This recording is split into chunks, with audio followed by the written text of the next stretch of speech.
Every great empire that has ever risen to power shared one crucial advantage. It wasn't the largest army, it wasn't the most advanced technology, and it wasn't even the biggest population. It was something far more powerful: money.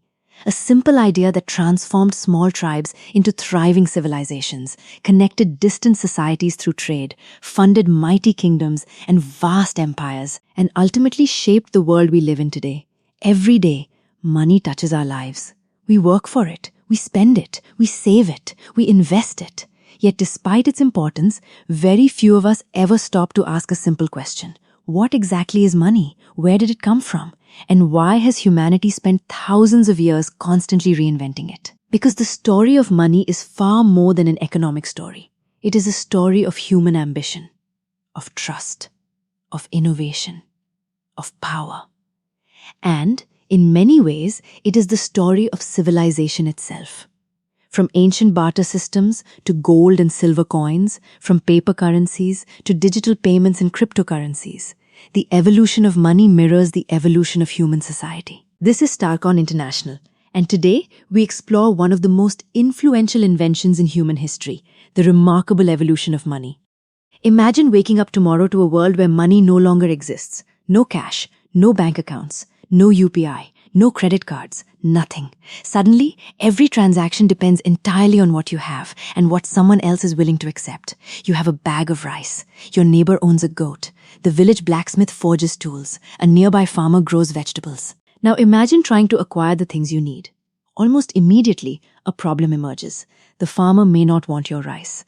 The blacksmith may have no use for vegetables. And the goat owner may not want either.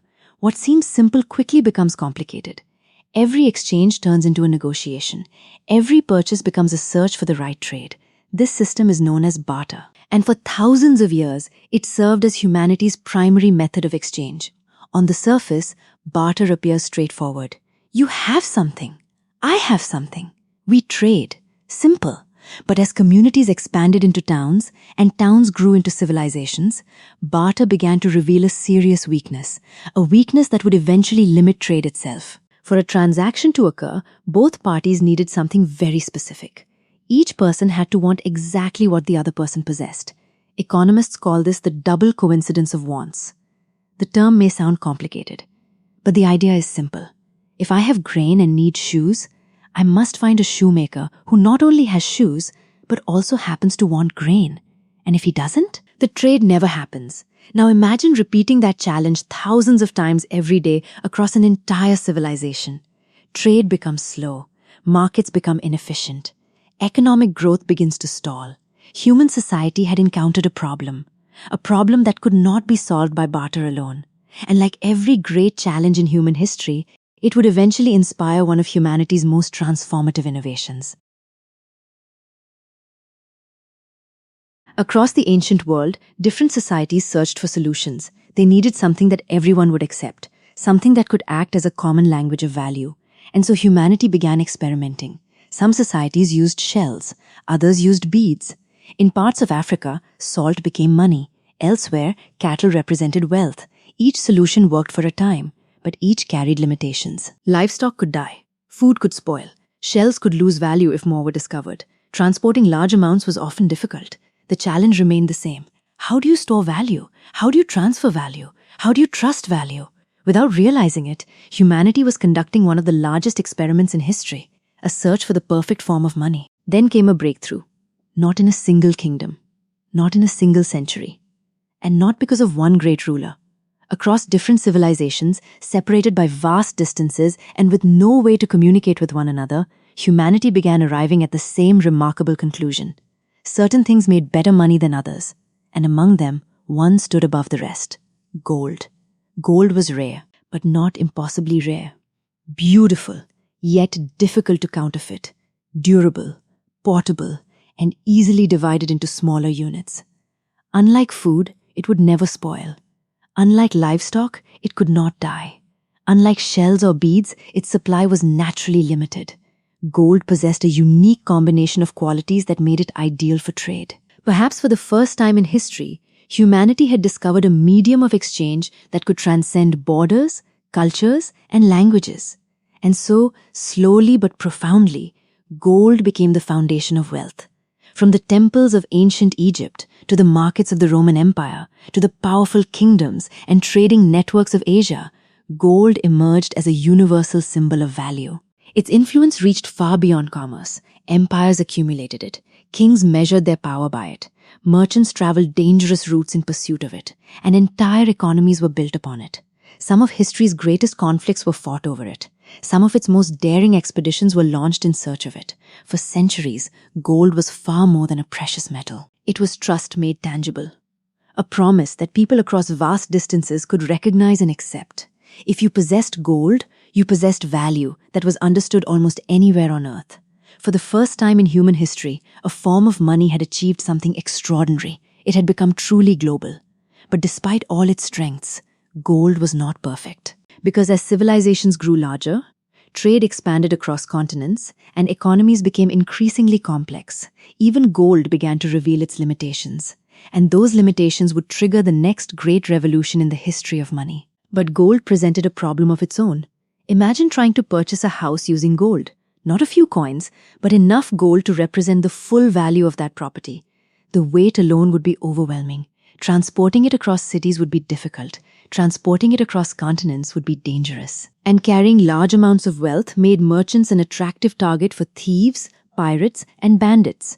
As trade networks expanded and commerce connected distant parts of the world, moving precious metals became increasingly impractical. Civilization needed a better solution. And that solution would spark one of the greatest financial revolutions in human history: paper money. The idea was surprisingly simple. Instead of carrying gold everywhere they went, people began depositing their gold with trusted institutions.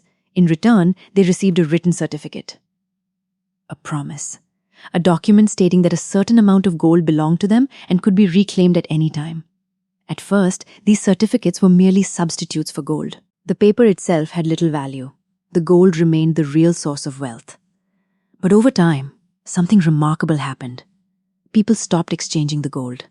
They exchanged the certificates instead. The paper became more convenient, more practical, and eventually, more important than the metal it represented. For the first time, value was no longer tied directly to something people could hold in their hands. Humanity had taken a giant leap, a leap based on one powerful idea: trust. Trust was no longer placed solely in gold. It was placed in institutions, in banks, in governments, in financial systems. And that shift changed everything. Banks became the guardians of wealth. Credit became possible on an unprecedented scale. Trade expanded faster than ever before. Businesses grew. Markets flourished. Entire economies became interconnected. Slowly but steadily, the foundations of the modern financial world began to emerge, a world where trust itself had become a form of money. For centuries, the world's monetary systems remained anchored to gold. A banknote was more than a piece of paper. It represented a claim on something tangible, something scarce, something universally valued. Gold provided confidence, a foundation upon which entire economies were built. But as the 20th century unfolded, the world began to change. Nations grew larger. Industries expanded. Global trade accelerated. And governments faced challenges on a scale never seen before. Economic crises, global wars, rapid population growth, massive infrastructure projects. Each demanded resources. Each demanded flexibility. And increasingly, governments found that tying money directly to gold imposed limits they could no longer ignore. There was only so much gold. But the needs of modern economies continued to grow. And so, one nation after another began moving away from the gold standard. A transformation that would fundamentally redefine the nature of money itself. For the first time in history, money no longer needed to be backed by precious metals. Its value would come from something far less tangible: trust. Trust in governments. Trust in financial institutions. Trust in central banks. Trust that the money accepted today would still be accepted tomorrow. This new system became known as fiat currency. And whether we realize it or not, it shapes nearly every aspect of our daily lives. The cash we carry in our wallets, the balances displayed in our bank accounts, the salaries deposited into our accounts each month, the numbers that appear on our phones whenever we make a payment. All of it is fiat money. A system powered not by gold, but by collective belief. And in many ways, it has been extraordinarily successful. Fiat currency helped fuel unprecedented economic growth. It financed roads, bridges, ports, and power grids.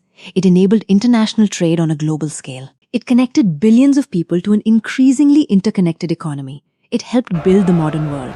But every innovation comes with trade-offs, and fiat money was no exception. Because once money was no longer limited by the supply of gold, new questions emerged. Who should control the creation of money? How much money should exist? When should more be created? And perhaps most importantly, who gets to make those decisions? Questions that influence economies, shape governments, and affect the lives of billions. Questions that remain fiercely debated to this very day. Then came computers, and with them, another revolution in the history of money. For thousands of years, money had evolved from barter to gold to paper currency. Now, it was about to become something even more abstract: information. Money had entered the digital age. Think about it for a moment. When you receive your salary each month, no armored truck arrives at your doorstep carrying stacks of cash. When you pay for a meal using UPI, no coins change hands. When you transfer money to someone hundreds of kilometers away, nothing physical travels between you. No gold moves, no paper changes hands, no vaults are opened. Instead, something far less visible takes place. Information moves, numbers are updated, records are modified. Databases communicate with one another across vast digital networks. In a matter of seconds, value appears to travel from one person to another. But what is actually moving is data. And in many ways, that realization changes how we think about money itself. Because the truth is surprisingly simple. Most modern money already exists only as information. The balance displayed in your bank account, the amount shown in your mobile banking app, the numbers you see after receiving a payment. These are not stacks of cash sitting somewhere with your name attached to them. They are digital records, entries inside computer systems, promises maintained by financial institutions. For many people, this realization comes as a surprise. Because when we hear the phrase digital money, our minds often jump immediately to cryptocurrency, to Bitcoin, to blockchain, to the financial innovations of the 21st century. But digital money existed long before any of those technologies appeared. Your bank balance is digital. Your debit card is digital. Your online payments are digital. Your UPI transactions are digital. Long before Bitcoin was created, billions of people were already using electronic money every single day. The world had quietly embraced a digital financial system. But despite all this technological progress, one fundamental question remained unresolved, a question that economists, technologists, and financial thinkers had wrestled with for decades. In a world increasingly powered by computers, could money exist without banks, without governments, without a central authority keeping the records? It was a question that seemed impossible to answer, until someone finally tried. For thousands of years, humanity has been engaged in a remarkable experiment. An experiment to answer a deceptively simple question. How do we store value? How do we exchange it? And how do we trust one another? Over time, the answers evolved. Barter became commodities. Commodities became gold. Gold became paper. Paper became digital. Each transformation solved a problem that came before it. And each transformation unlocked new possibilities for human civilization. Trade expanded. Economies grew. Nations prospered. But every solution brought new challenges of its own. And throughout this entire journey, from the earliest marketplaces to the modern financial system, one principle remained constant: trust. Trust in the person standing across from you. Trust in the merchant accepting your payment. Trust in the gold backing a currency. Trust in the bank protecting your savings. Trust in the institution maintaining the records. For thousands of years, money worked because people believed in the systems that supported it. But as technology advanced, a new question began to emerge. A question that challenged one of the oldest assumptions in financial history. What if trust itself could be redesigned? What if value could move directly between people without banks acting as intermediaries? Without governments issuing the currency? Without a central authority maintaining the ledger? What if ownership could be verified by mathematics, secured by technology, and shared across a global network? For generations, such an idea seemed impossible. A fascinating theory, nothing more. But by the beginning of the 21st century, the world was changing. The internet had connected billions of people. Computers had become powerful enough to solve problems once thought unsolvable. And somewhere, hidden behind a name the world would never fully understand, someone was already working on an answer that would challenge conventional ideas about money, and potentially redefine trust itself. The story of money is, in many ways, the story of humanity itself, a story of innovation, of adaptation, of trust, and of cooperation on a scale unlike anything else found in nature. Money enabled strangers to trade with one another. It allowed villages to become cities, cities to become nations, and nations to become part of a vast, interconnected global economy. Behind every marketplace, every business, every technological breakthrough, and every civilization that rose to prominence, money played a role. Not because money created human progress, but because it made large-scale human cooperation possible. And that may be its greatest achievement. Yet the evolution of money is far from over. It did not end with gold. It did not end with paper currency. And it may not end with digital banking. History teaches us a powerful lesson. Every generation inherits a monetary system from those who came before, and every generation seeks to improve it. Sometimes through necessity, sometimes through innovation, and sometimes through ideas so revolutionary that they reshape the world itself. Today, we stand at another turning point. New technologies are challenging old assumptions. New forms of money are emerging. And new questions are being asked about trust, ownership, value, and the future of finance. Where this journey ultimately leads, no one can say with certainty. But one thing is clear. The next chapter in the evolution of money is already being written, and its outcome may influence economies, governments, and societies for generations to come. Perhaps even the future of humanity itself. This has been Starkon International, exploring the ideas, innovations, and forces that shape our world. Until next time, discover the world, understand the future.